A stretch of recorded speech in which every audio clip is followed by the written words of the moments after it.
नमस्कार साथियों। मैया पाठशाला स्कूल के यूट्यूब चैनल पर आप सभी का हार्दिक स्वागत है। कल वाली जो कक्षा थी, पिछली वाली जो कक्षा है, उसके अंदर हमने जो कक्षा 9 की एक पुस्तक है, राजस्थान का स्वतंत्रता आंदोलन और शौर्य परंपरा, उसका पहला अध्याय है 1857 की क्रांति, वो हमने प्रारंभ किया था। और उसमें हमने राजस्थान के अंदर कैसे 1857 की क्रांति के पहले की जो पृष्ठभूमि रही थी, किन किन कारणों की वजह से, उसके बारे में हमने अध्ययन किया था। अब अगर अपन क्वेश्चनों पे आए, तो आपका जो वो चैप्टर है उसके पीछे एक तो क्वेश्चन दे रखा है कि राजस्थान की अंतिम रियासत कौन सी थी जिसने अंग्रेजों से संधि की थी। तो हमने पढ़ा था कल, उसका आंसर होगा सिरोही। 1823 में राजा का नाम पूछे तो शिवपाल सिंह था। और एक क्वेश्चन और था आपके जो लघु उत्तरात्मक क्वेश्चन है उनके अंदर, कि राजस्थान में जो अंग्रेजों का विस्तार हुआ उसके ऊपर प्रकाश डालिए। तो जो मैंने आपको कल जयपुर बूंदी विवाद बताया था, उसको अच्छे से जो है कि आप इस प्रकार राजस्थान के अंदर मराठा आए, उनके खिलाफ हुड्डा सम्मेलन रखा गया, वो असफल रहा निजी कारणों के कारण, और फिर कंटिन्यू जो है वो मराठा राजस्थान में लूटपाट करते रहे। मराठाओं का पतन करने के लिए ईस्ट इंडिया कंपनी ने कमर कसी, और बाद में ईस्ट इंडिया कंपनी से अपने यहाँ के राजा महाराजाओं ने संधियां कर ली थी। और अपन देखें तो जो पिछली कक्षा में हमने पढ़ा था कि राजस्थान के राजाओं ने जो अंग्रेजों के साथ में संधियां की थी, अधीनस्थ संधियां, वो 1817 में स्टार्ट हुई थी और 1823 तक थी। 1817 से लेके 1823 तक राजस्थान के संपूर्ण रियासत के राजाओं ने अंग्रेजों से अधीनस्थ संधियां कर ली। जब संधियां कर ली तो इनसे एक बहुत बड़ा बदलाव राजस्थान के अंदर आया। वो क्या आया? अगर मैं आपको सबसे पहले बात बताऊं, तो पहला जो परिवर्तन है वो अपने समाज के अंदर आया। पहला परिवर्तन समाज के अंदर। समाज के अंदर कैसे? कुछ प्रथाएं ऐसी थी जिनको अपने राजस्थान के लोग अच्छी मानते थे, लेकिन अंग्रेजों की नजरियों से वो चीजें सही नहीं थी। पहला पॉइंट, जिसमें कुप्रकार की कुप्रथाएं भी थी, कुछ प्रथाएं भी थी, तो कहीं ना कहीं अपने समाज के साथ भी अंग्रेजों ने छेड़खानी की। उसके बाद में संधियों के प्रावधान हमने पढ़े थे, और उन प्रावधानों में हमने देखा था कि राजा महाराजाओं के जो काम पहले सामंत किया करते थे, वो सारे काम अब अंग्रेज करने लग गए। तो एक चेंज और हुआ कि राजस्थान के अंदर जो इतने दिनों से सामंती प्रथा चली हुई आ रही थी, उसमें आग लग गई। सामंती प्रथा जो वो खत्म हो गई।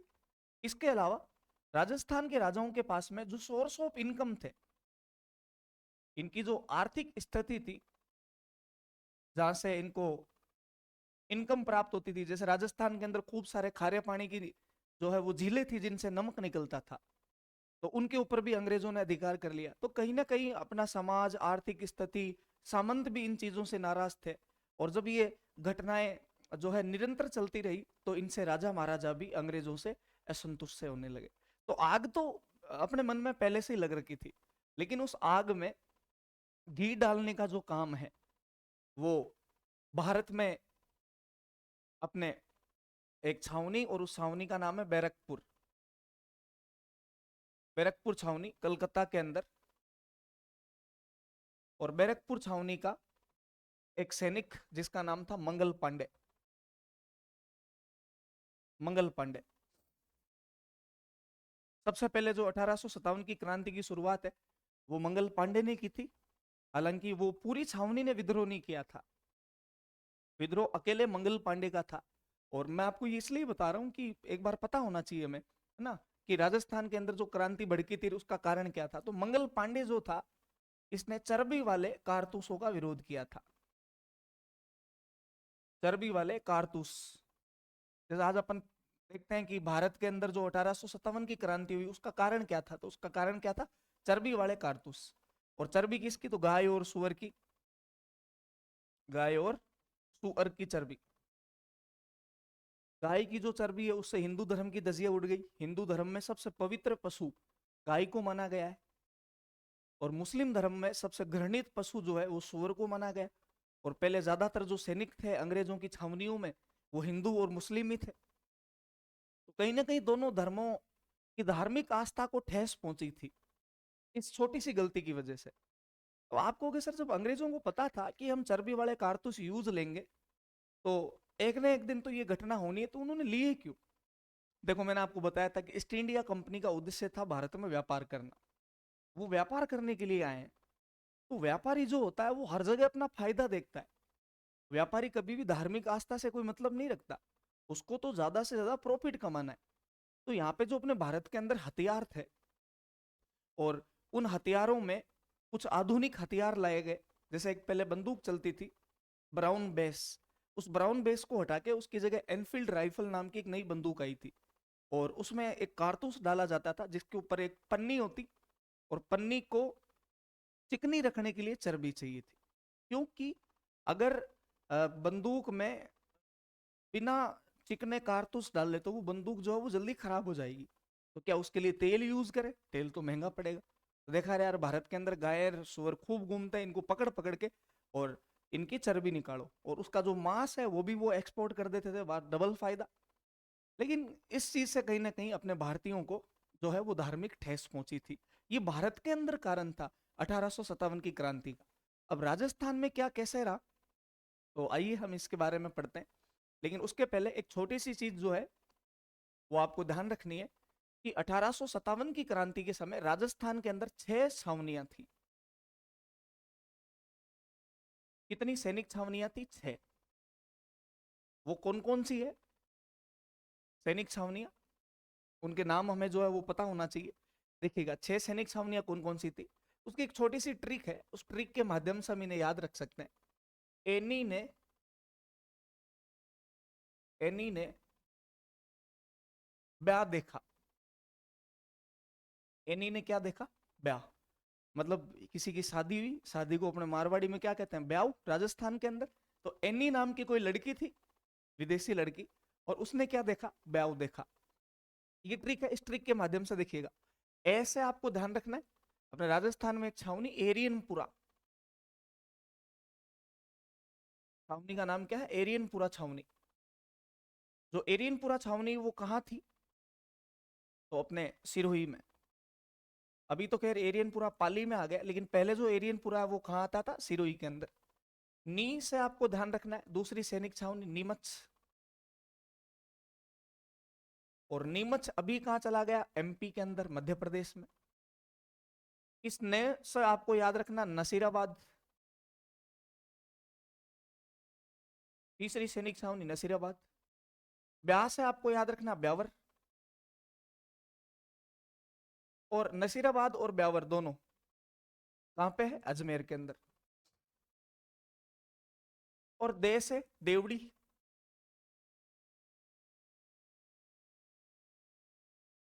और जो ख है इससे आपको ध्यान रखना है खेरवाड़ा।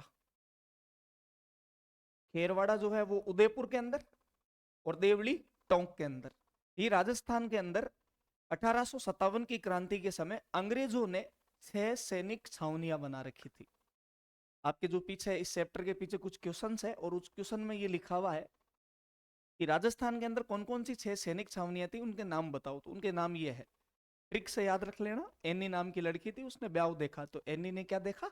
ब्याह देखा। ये अपने 6 सैनिक छावनी। अब टाबरों बड़ी जोरदार जो बात है वो एक और मैं आपको बता रहा हूं। इन 6 सैनिक छावनियों में जितने भी सैनिक थे वो सारे के सारे भारतीय। एक भी अंग्रेज सैनिक नहीं था। सारे के सारे जो सैनिक है वो कौन से थे? भारतीय सैनिक थे। लेकिन इन भारतीय सैनिकों को जो लीड कर रहे थे, जो ऑफिसर थे, वो लगभग 30 अंग्रेज अधिकारी थे। अंग्रेज अधिकारी कितने? 30। और अंग्रेज सैनिक कितने? बिल्कुल भी नहीं। जबकि अगर भारत में देखा जाए कि भारत में जो अंग्रेजों की सेना थी अंग्रेजों के काल में, ब्रिटिश काल में, उसमें सैनिकों का अनुपात क्या होता था? तो उसमें होता था 5:1। 5:1 का मतलब जैसे किसी छावनी में 600 सैनिक है तो 600 में से 500 तो इंडियंस और 100 अंग्रेज थे। लेकिन राजस्थान के अंदर एक भी सैनिक जो है वो अंग्रेज नहीं था, ऑफिसर थे। और वो ऑफिसर कितने थे? 30 थे। अब दोस्तों भारत में 1857 की क्रांति हुई, उसका कारण चर्बी वाले कारतूस थे। लेकिन राजस्थान में जो क्रांति है वो कैसे क्या हुई, उसके क्या कारण रहे, तो आप देखिएगा राजस्थान में जो क्रांति का बिगुल है वो सबसे पहले अपने नसीराबाद से बजता है। राजस्थान में आपसे पूछ ले कि क्रांति की जो शुरुआत है वो सबसे पहले कहां से हुई थी, नसीराबाद से। क्रांति का बिगुल राजस्थान में कहां से बजा था, नसीराबाद छावनी में।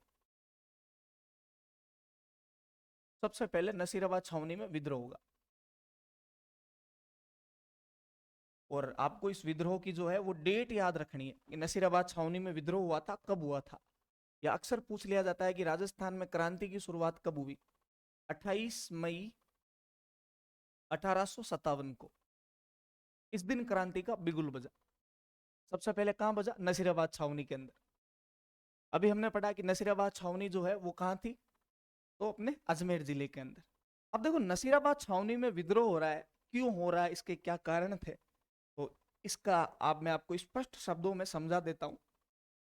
देखना आप इस चीज को अच्छे से समझना। ये अपना राजस्थान, अपना प्यारा सा राजस्थान, और यहां पे एक सैनिक छावनी जिसका नाम था मेरठ। छावनी का नाम बताओ क्या था, मेरठ छावनी। यहां पे अपनी दिल्ली, दिल्ली दूर नहीं, ये अपना राजपूताना। और राजस्थान के अंदर एक जगह राजपूताने का हृदय अजमेर। और अजमेर जो है वो अंग्रेजों का केंद्र बिंदु था, या ब्रिटिश सत्ता के समय राजस्थान का जो मेन सारा काम होता था, करता धरता एक तरीके से, वो अजमेर था। अजमेर को ही अंग्रेजों ने अपना केंद्र बिंदु बना रखा था। अब एक चीज आपको ध्यान रखनी है कि जब ईस्ट इंडिया कंपनी ने राजस्थान के राजाओं से अपनी संधियां की थी और उनको अपने अधीन कर लिया था, तो उस समय राजस्थान के अंदर एक पद जो है वो ब्रिटिश सरकार द्वारा सर्जित किया गया था, और उस पद का नाम था एजीजी। पद का नाम क्या था, एजीजी। एजीजी की जो फुल फॉर्म है वो है agent to the governor general. Agent to the governor general. कि भारत में जो सर्वोच्च पद है वो गवर्नर जनरल है, और उन्होंने अलग अलग प्रांतों में अपना एजेंट छोड़ रखा है, यानी agent to the governor general. तो आपको ध्यान रखना है कि 1857 की क्रांति के समय जो राजस्थान के एजीजी थे उनका नाम था George Patrick Lawrence. George Patrick Lawrence, ये राजस्थान के एजीजी थे 1857 की क्रांति के समय। आगे हम एक चार्ट के माध्यम से पढ़ेंगे। जैसा कि मैंने आपको कल बताया था, जो अधीनस्थ संधियां हुई थी उनमें एक प्रावधान रखा था अंग्रेजों ने कि प्रत्येक रियासत में हमारा एक आदमी बैठेगा, और उसको नाम दिया गया पॉलिटिकल एजेंट। तो रियासतों में पॉलिटिकल एजेंट थे, और उन सारे पॉलिटिकल एजेंटों को कमांड कौन करता था, एजीजी। और एजीजी के ऊपर सबसे ऊपर कौन है, तो गवर्नर जनरल, भारत का जो जीजी है। एक तरीके से अपन इसको ऐसे बांट सकते हैं, देखो भारत में सबसे ऊपर तो जीजी, गवर्नर जनरल। जीजी के नीचे प्रांतों में कौन बैठा है, एजीजी। और प्रांतों में क्या, रियासतें, तो रियासतों में कौन बैठा है, पीए। पीए यानी कि पॉलिटिकल एजेंट था। तो ये रियासती स्तर पर था, ये प्रांतीय स्तर पर था, और सेंटर में कौन था, तो गवर्नर जनरल था। आज जैसे जिले में कौन होता है, जिला कलेक्टर होता है। राज्य में कौन होता है, राज्यपाल होता है। और सेंटर में कौन होता है, राष्ट्रपति। तो इससे अपन ऐसी तुलना कर सकते हैं।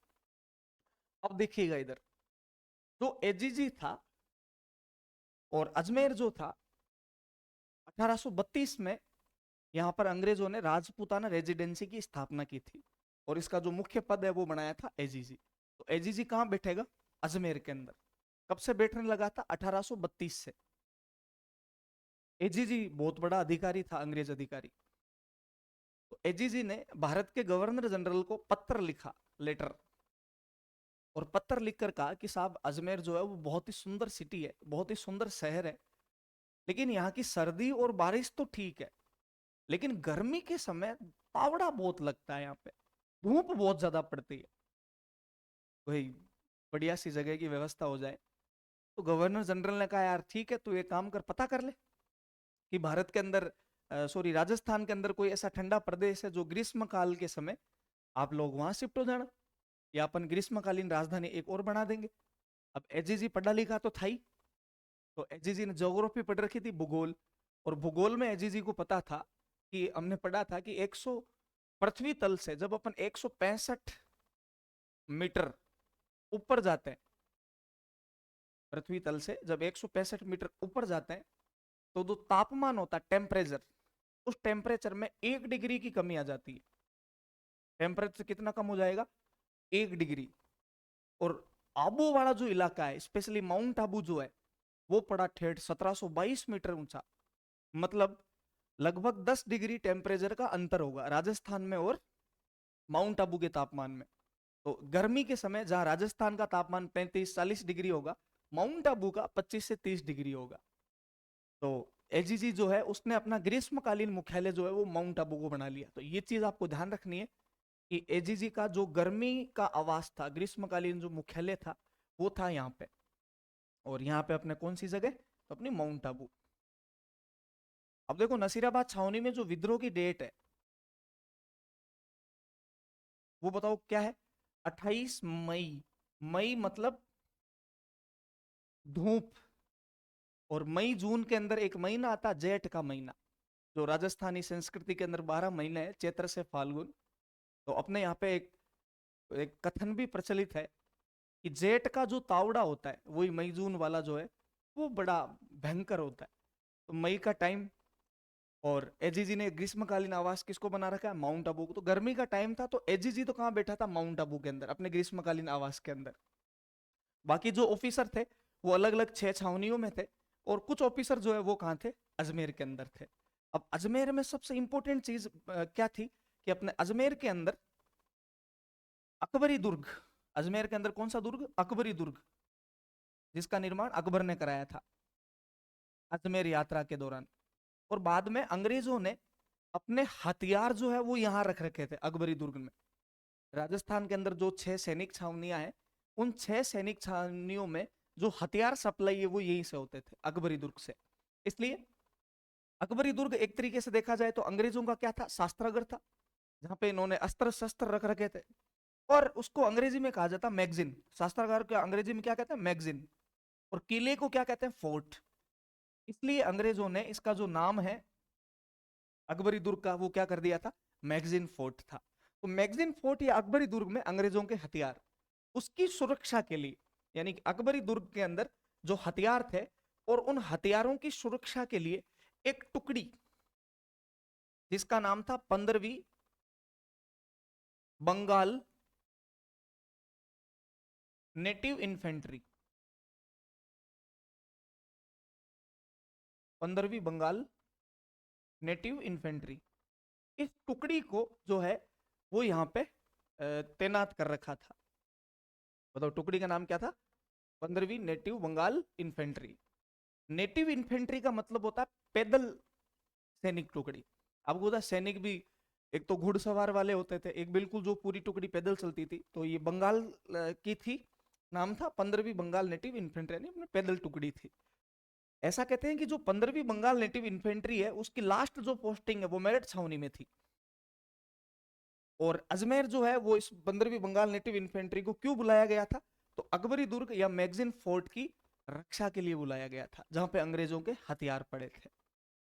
ध्यान से सुनना, यहीं से पूरी कहानी शुरू होती है। अभी तो मैंने आपको पृष्ठभूमि बनाई है कि यहाँ पे मेरठ छावनी, एजीजी बैठा माउंट आबू में ग्रीष्मकालीन आवास में, 15वीं बंगाल नेटिव इन्फेंट्री जो अकबरी दुर्ग या मैगजीन फोर्ट की रक्षा करने के लिए अजमेर आई हुई। अब काफी टाइम हो गया था इनको रक्षा करते हुए अकबरी दुर्ग की। तो अजमेर में ये किला, और किले का नाम क्या? तारागढ़। किले का नाम बताओ क्या? तारागढ़ दुर्ग। भारत के गवर्नर जनरल थे लॉर्ड विलियम बेंटिंग, उन्होंने तारागढ़ दुर्ग अजमेर को सैनिकों के स्वास्थ्य वर्धन का केंद्र बना दिया था, कि जब भी सैनिकों को छुट्टी व्यतीत करनी है या फिर ऐसा लग रहा है कि उनका स्वास्थ्य गड़बड़ सा है, तो तारागढ़ दुर्ग में चले जाओ। तो ये जो 15वीं नेटिव इन्फेंट्री है वो अपने तारागढ़ दुर्ग में अपनी छुट्टियां व्यतीत कर रही थी, और इसके आधे एक जो सैनिक है वो अकबरी दुर्ग की रक्षा में लगे हुए थे। अब ध्यान से सुनना, भारत में 1857 की क्रांति का जो बिगुल है सबसे पहले वो मेरठ छावनी से बजा। मेरठ छावनी में 10 मई 1857 को, ध्यान रखना आपको, भारत में सबसे पहले 1857 की क्रांति की शुरुआत कहां से हुई? तो मेरठ छावनी से। आप कहोगे सर क्यों झूठ बोल रहे हो, अभी तो आपने कहा था कि मंगल पांडे ने बैरकपुर छावनी से किया था, पश्चिम बंगाल कलकत्ता से। वो पूरी छावनी का विद्रोह नहीं था, वो सिर्फ अकेले मंगल पांडे का था। इसलिए भारत में 1857 की क्रांति की जो शुरुआत है वो अपने मेरठ से मानी जाती है। डेट क्या थी? 10 मई 1857। और एक व्यक्ति था बख्त खान, उसने यहाँ पे जो है अंग्रेजों बढ़िया तरीके से लूटपाट की, अंग्रेजी खजाने को लूटा, अंग्रेजी अधिकारियों को वहां से भगा दिया और मेरठ छावनी को लूट कर, और बख्त खान जो है वो दिल्ली चलो के नारे लगाते हुए कहां चला गया? दिल्ली चला गया।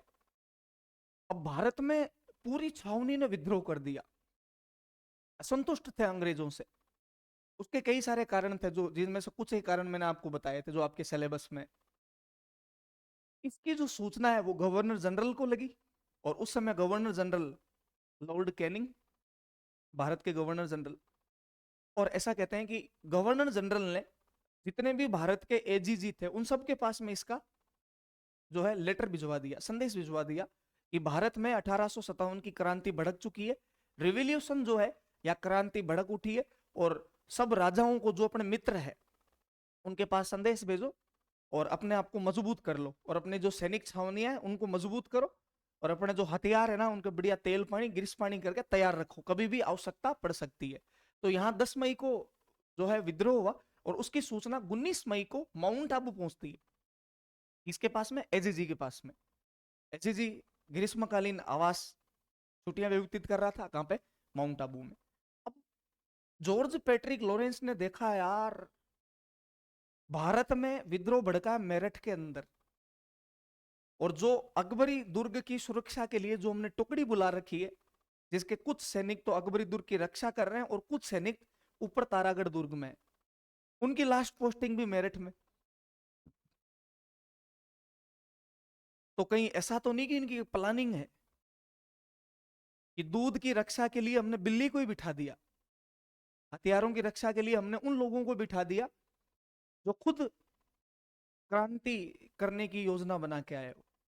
तो तुरंत ऐसा कहते हैं कि जो राजस्थान के एजीजी थे जॉर्ज पैट्रिक लॉरेंस, इन्होंने तुरंत आदेश दिया अजमेर के कमिश्नर को। मैंने आपको बताया था कुछ अधिकारी जो है वो अंग्रेज थे, और उसमें ऐसा कहा गया कि ये जो तारागढ़ दुर्ग की रक्षा के लिए 15वीं बंगाल नेटिव इन्फेंट्री आ रखी है, और एक टुकड़ी और थी 15वीं बंगाल नेटिव इन्फेंट्री, और एक थी 30वीं बंगाल नेटिव इन्फेंट्री, ये दोनों ही थी, लेकिन मुख्य जो रोल है ना वो इसका ही था, 15वीं बंगाल नेटिव इन्फेंट्री का।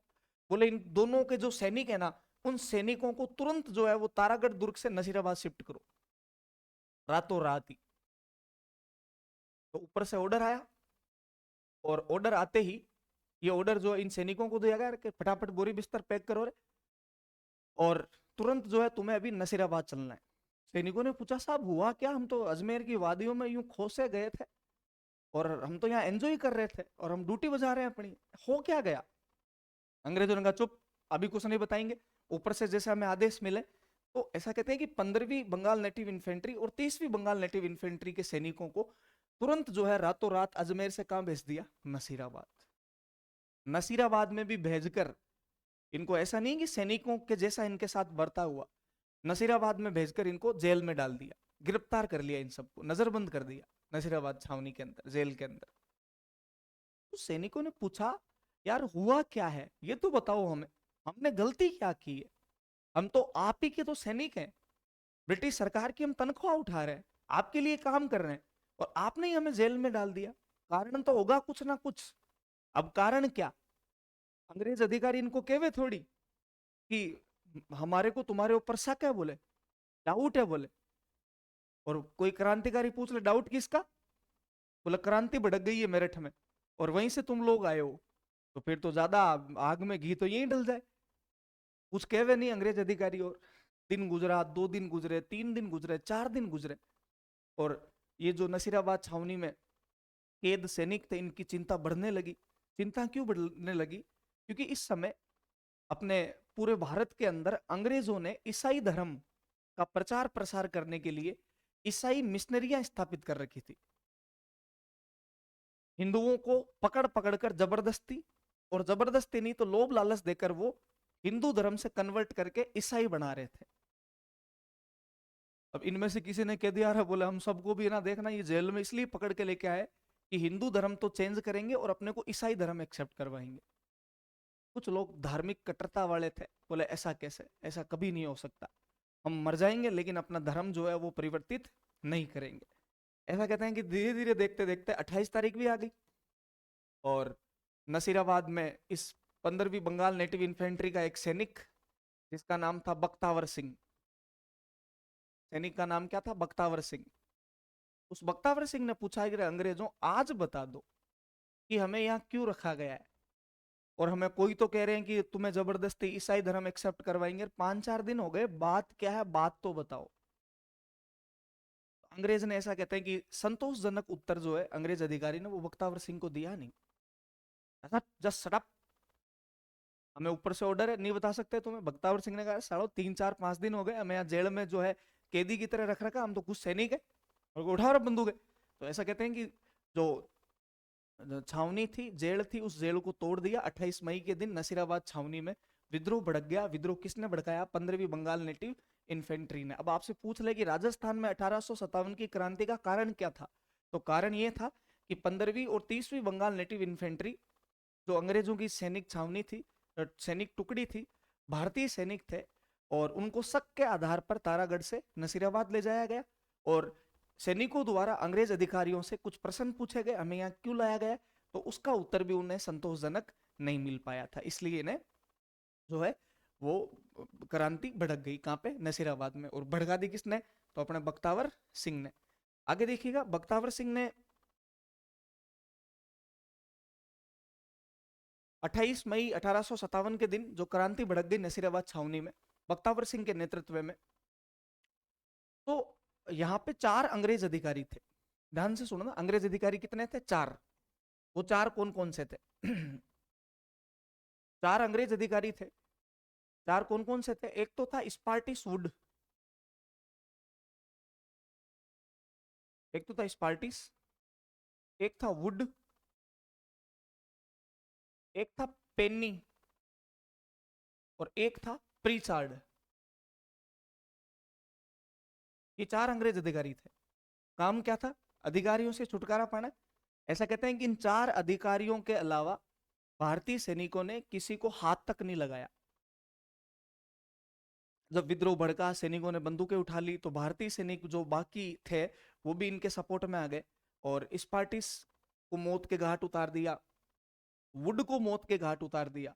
लेकिन यहाँ पे 4 अंग्रेज अधिकारी और कुछ अंग्रेज अधिकारी, उनकी फैमिली, उनके बच्चे जो इस छावनी के अंदर थे, इसका दिमाग लगाया प्रीचार्ड ने। प्रीचार्ड ने नोटिस किया कि विद्रोह तो भड़क गया, अब ये देखा जाए कि आसपास में छावनी कौन सी है जहां जाकर इन लोगों की जानें बचा ली जाए। तो ऐसा कहते हैं ये जो प्रीचार्ड है वो इन बचे कुचे जो जितने भी अंग्रेज अधिकारी थे इनको लेके ब्यावर चला गया, क्योंकि नसीराबाद छावनी के पास में कौन सी छावनी थी, ब्यावर। ब्यावर चला गया और ऐसा कहते हैं कि बीच में जब इनको लेके जा रहे थे तो ब्यावर वाला जो टोल टैक्स है उस पर थोड़ी भीड़ थी और टाइम लग गया इनको। तो ये जो पेन्नी है ना, इसके बीच में है ना हार्ट अटैक से मौत हो गई। इस चीज को सोच के पता लगता है कि भारतीयों ने अंग्रेजों को कम तो नहीं फोड़ा था, भयंकर ही फोड़ा होगा।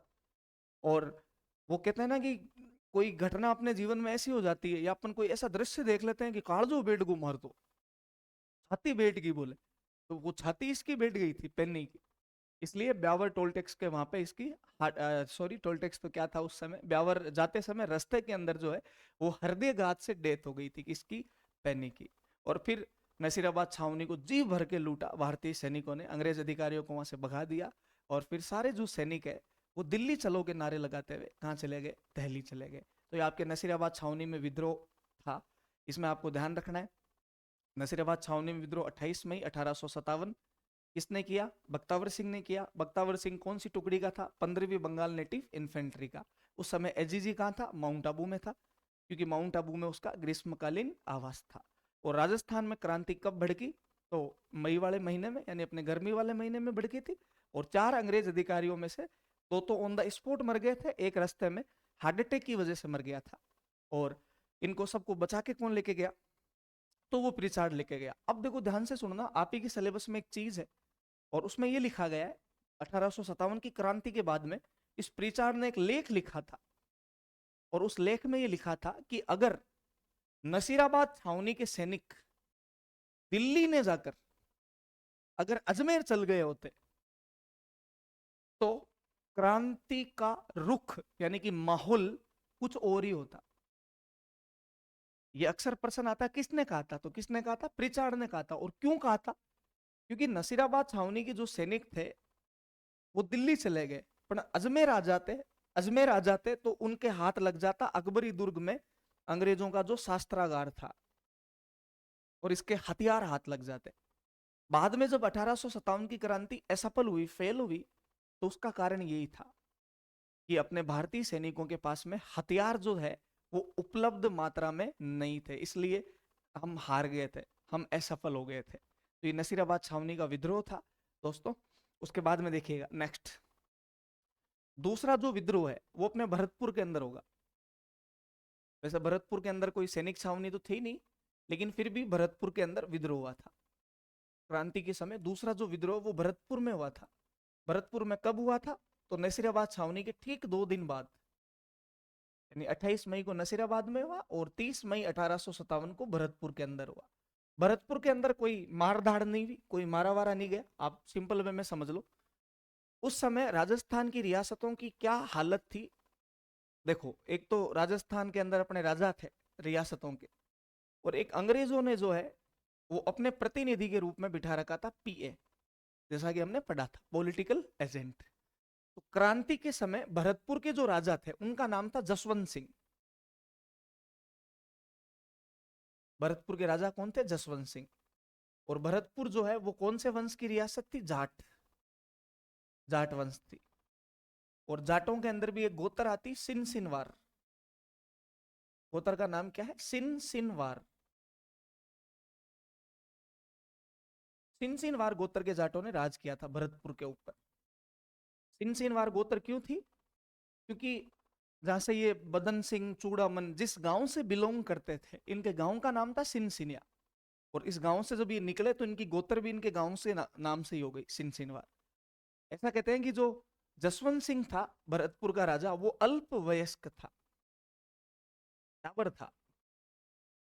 और ये भी अंग्रेजों की एक प्लानिंग थी, क्योंकि जब संधियां हुई थी तो एक ये शर्त भी रखी थी भारत के राजाओं ने कि साहब हमारे जो राजा महाराजा है ना वो वंशानुगति होंगे, मतलब हमारा बेटा ही राजा बनेगा, फिर उसका बेटा ही राजा बनेगा। कहीं ऐसा नहीं कि तुम लोग जो है वो संधियां करके इस सिस्टम को भी खत्म कर दो। फिर बाद में जब अंग्रेजों का इन्वॉल्वमेंट धीरे धीरे बढ़ा राजस्थान के अंदर भी, तो उन्होंने एक चीज नोटिस की, यार कि हम लूट अच्छे से नहीं पा रहे। और क्यों नहीं लूट पा रहे? क्योंकि यहाँ पे राजा बैठे, सर्वोच्च पद राजा का है रियासत के अंदर। फिर अंग्रेजों ने गेम खेलना स्टार्ट किया कि कुछ राजाओं को उनके पद से हटा दिया और उनकी जगह उनके छोटे छोटे टाबरों को राजगद्दी पर बिठाया। अब टाबर तो क्या देखेगा? शासन। और इस बहाने शासन कौन देख लेता था? Political agent. और उस समय भरतपुर के जो पॉलिटिकल एजेंट थे उनका नाम था मॉरिसन। भरतपुर के जो पीए थे, पॉलिटिकल एजेंट था, उनका नाम क्या था? मॉरिसन। जब जैसे ही भरतपुर के अंदर विद्रोह भड़का तो विद्रोहियों ने इस मॉरिसन को 2 ऑप्शन दिए। पहला, भाग जा। दूसरा, मौत। मॉरिसन ने कहा ए, भाग जाऊंगा मैं, ठीक है। और ऐसा कहते हैं मॉरिसन जो है वो भरतपुर से भाग के और आगरा चला गया था, आगरा यूपी। तो भरतपुर के अंदर कोई मोटा विद्रोह नहीं हुआ, बस ये ध्यान रखना कि पॉलिटिकल एजेंट जो था वो भरतपुर से भाग के आगरा चला गया। और फिर बाद में जो है वो भरतपुर के लोगों ने मिलके और जसवंत सिंह को जो है राजा बना के इसको शासन इसके हाथों में सौंप दिया था वापस। उसके बाद में नंबर 3 पे नीमच में विद्रोह। नीमच छावनी में विद्रोह। एक हमने नसीराबाद छावनी पढ़ ली, एक नीमच छावनी। मैंने भी आपको बताया था कि नीमच जो है वो 1857 के समय अपने राजस्थान का हिस्सा था। और नीमच में जो विद्रोह है वो हुआ था 3 जून के दिन, 3 जून 1857। अब देखो, इसको आप पहले समझ लो कि नीमच छावनी के अंदर विद्रोह कैसे क्या हुआ था। देखिएगा, अगर अपन राजस्थान के नक्शे में बात करें तो लगभग हाड़ौती वाला जो इलाका है उधर है नीमच। पाकिस्तान अपना एमपी के अंदर है, अभी तो खैर एमपी के अंदर चला गया नीमच जो है। तो नीमच के अंदर जो मुख्य अंग्रेज अधिकारी था, मुख्य जो यहाँ का अंग्रेज अधिकारी था, उसका नाम था कर्नल एबोट। अंग्रेज अधिकारी का नाम क्या था? Colonel Abbott. नसीराबाद में विद्रोह भड़का, नसीराबाद के बाद में भरतपुर में विद्रोह भड़का। गवर्नर जनरल लॉर्ड कैनिंग ने सूचनाएं सारे एजीजियों को दी, और सारे एजीजी ने जिस जिस छावनी में जो अंग्रेज अधिकारी थे उनके पास सूचना पहुंचाई। ऐसा कहते हैं कि इस एबोट के पास में क्रांति की सूचना 2 जून के दिन नाइट में आई। जून का महीना जो भी लगा ही है, मतलब वही जेठ का तावड़ा पड़ रहा है। एक तो वैसे ही गर्मी, और उस गर्मी के अंदर एक गरम गरम खबर कर्नल एबोट के पास पहुंची रात को 10-1 बजे। अब नींद किसको आए जब ये सुना कि भारतीय सैनिकों ने, क्रांतिकारियों ने पार्टीज वुड इनको मार दिया है, और इस तरीके से मारा है कि पेनी को रास्ते के अंदर हार्ट अटैक आ गया। ये सोच के, और दिल जोरों से धड़क रहा था कर्नल एबोट का। अब रात सामने, क्या पता कल का सूरज भी कर्नल एबोट देख पाए कि नहीं देख पाए। जो करना है वो रात को करना है। लेकिन अंग्रेजों को एक चीज भली भांति पता थी, और भारत के बारे में अच्छे अच्छे जो अपने जर्नलिस्ट हुए, विद्वान हुए, उन्होंने भी कहा कि अगर भारतीयों को आपस में लड़ाना तो ऐसा नहीं लड़ेंगे, इनको धर्म के नाम पर लड़ा दो। धर्म के नाम पर बहुत इजी से लड़ लेते हैं। कर्नल एबोट को तुरंत एक आइडिया दिमाग के अंदर क्लिक कर गया, और इसने देखा यार कि अपने जो नीमच छावनी है, नीमच छावनी के अंदर ज्यादातर जो सैनिक है वो कौन कौन से हैं? हिंदू और मुस्लिम। ज्यादा जो सैनिक है वो कौन कौन से? हिंदू और मुस्लिम। तो क्यों ना इनको सौगन गला दी जाए। किसकी? हिंदू धर्म का जो सबसे पवित्र ग्रंथ है गीता, और मुस्लिम धर्म का जो सबसे पवित्र ग्रंथ है कुरान, इसकी सौगन गला दो तो मामला बैठ सकता है। ऐसा कहते हैं कर्नल एबोट ने उस दिन विसल यानी कि सीटी सुबह 4 बजे की जगह 3 बजे बजा दी, और सारे भारतीय सैनिकों को ग्राउंड में इकट्ठा कर लिया। इकट्ठा करके कहा रहे हिंदू एक लाइन बना लो, मुसलमान एक लाइन बना लो। 2 ग्रंथ मंगा लिए, एक तो गीता, एक कुरान। 2 सैनिकों को आगे हाथों में देकर खड़ा कर दिया, और कहा एक एक जना आओ, हिंदू आओ, गीता के ऊपर हाथ रखकर सौगन खाओ कि हम ब्रिटिश साम्राज्य के प्रति वफादार थे, वफादार हैं, वफादार रहेंगे, चाहे कितनी भी विषम परिस्थितियां आ जाए। हमने ब्रिटिश साम्राज्य का नमक खाया है, और जिसका हमने नमक खाया उसके साथ में हम कभी भी जो है वो बेईमानी, गद्दारी नहीं करेंगे। जिस थाली में खाया उसमें छेद नहीं करेंगे। ऐसी सौगन गला रहा था। तो 2-4 जने आए, सौगन खा के गए। 2-4 मुस्लिम भी आए, कुरान की सौगन खा के निकले। 2 आदमी यहाँ थे। वो 2 कौन कौन थे? एक तो था मोहम्मद अली बेग, मोहम्मद अली बेग, और एक था हीराचंद।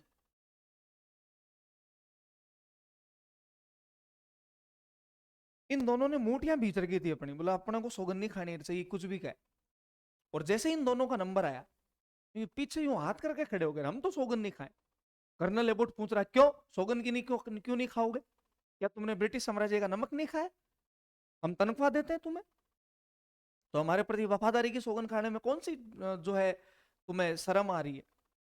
तभी ऐसा कहते हैं, इस मोहम्मद अली बेग को गुस्सा आ गया। इस मोहम्मद अली बेग ने कहा कि तुम साड़ो अंग्रेजों, तुम अपने आप को वफादार बताते हो?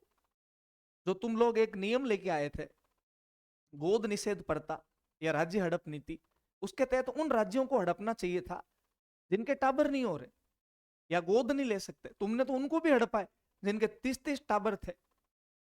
कर्नल एबोट ने कहा कि क्या मतलब है तेरा कहने का? बोले कहने का क्या मतलब है, अवध वाला जो राजा था उनके तो खूब टावर थे, फिर भी तुमने अवध को हड़पा था कुशासन का आरोप लगा के 1856 में। तो तुम साले वफादार। ऐसा कहते हैं जब इन दोनों ने छाती की, तो बाकी जो थे ना पीछे लाइन में लगे हुए, उनमें भी जोश आ गया, और सबने नारा लगाया कि हाँ हम सौगन नहीं खाएंगे, है ना। और ब्रिटिश सरकार जो वफादारी की सौगन गला रही है तो खुद बेवफा है, खुद बेईमान आदमी है। और जो सौगन खा के गए थे वो भी वापस उनके साथ में आके खड़े हो गए। कर्नल एबोट ने कहा बे शर्मो, तुमने तो सौगन खा ली रे, तुम वापस इधर आके क्यों? बोलो मैं एंटी गाल वेली अंटी वाला कंसेप्ट कर्नल एबोट को भी नहीं पता था, बोले भारत में ऐसा भी कुछ होता है क्या, है ना। ऐसी कुछ निंजा टेक्निक है, टेक्नोलॉजी है जो अपने भारत के बाहर नहीं जानी चाहिए, है ना, वो सिर्फ इंडिया के अंदर ही है। और फिर क्या, उठा ली बंदूकें और कर्नल एबोट के तान दी। और ऐसा कहते हैं कि 3 जून के दिन जो है नीमच छावनी में भयंकर विद्रोह भड़क गया। अब अंग्रेज जो थे वो जैसे तैसे करके अपनी जान बचाने भागेंगे। अब जान बचाकर कहाँ जाएंगे, नसीराबाद वालों ने देखा कि ब्यावर नजदीक है तो ब्यावर गए थे। नीमच वालों ने देखा कि सबसे नजदीक है उदयपुर, सबसे नजदीक क्या है, उदयपुर। और उदयपुर वाला जो राजा था महाराणा स्वरूप सिंह, वो तो स्वामी भक्त अंग्रेजों का, और अंग्रेजों का एक बहुत बड़ा केंद्र बिंदु उदयपुर, तो उदयपुर चलना है बोले। अब नीमच एमपी से उदयपुर जाना है, और लगभग 40 अंग्रेज परिवार जो अपने घोड़े गधड़ों को लेकर यहां से रवाना हुए। भारतीय सैनिक भी कम नहीं थे, पीछा नहीं छोड़ा, पीछे पीछे वो पैदल ही भागे। और ऐसा कहते हैं कि जब नीमच से कुछ दूरी तक आ गए थे तो नीमच के उदयपुर के बीच में एक गांव पड़ता है, गांव का नाम है डूंगला। गांव का नाम क्या है, डूंगला गांव। इस डूंगला गांव में पहुंचते पहुंचते अब अंग्रेजों को लगा यार अब तो काफी पीछे रह गए भारतीय, और अब क्या ही आ पाएंगे, बच गए हम तो, बाढ़ बाढ़ ही बचे लेकिन बच गए, डूंगला गांव चित्तौड़। लेकिन अंग्रेजों को पता नहीं था कि भारतीयों को एक नॉलेज और है, वो घोड़ों के मींगने और घोड़ों की जो पैरों के निशान है उनसे पता लगा लेंगे कि कहाँ तक गए तुम लोग, खोज निकाल लेते हैं हमारे इंडियंस। तो वो खोज निकालते निकलता डूंगला गांव में पूछे, ऐसा कहते डूंगला गांव में कोई रुगाराम चौधरी करके था, उसके घर पे 40 अंग्रेज परिवारों ने शरण ले रखी। लेकिन भारतीय क्रांतिकारियों ने जाके इस गांव को घेर लिया, गांव को घेरा। उसी समय ऐसा कहते हैं कि मेवाड़ रियासत या अपनी उदयपुर रियासत, और उदयपुर रियासत के जो पीए थे, पीए का मतलब पॉलिटिकल एजेंट, और उदयपुर के जो पीए थे उनका नाम था मेजर सावर्स।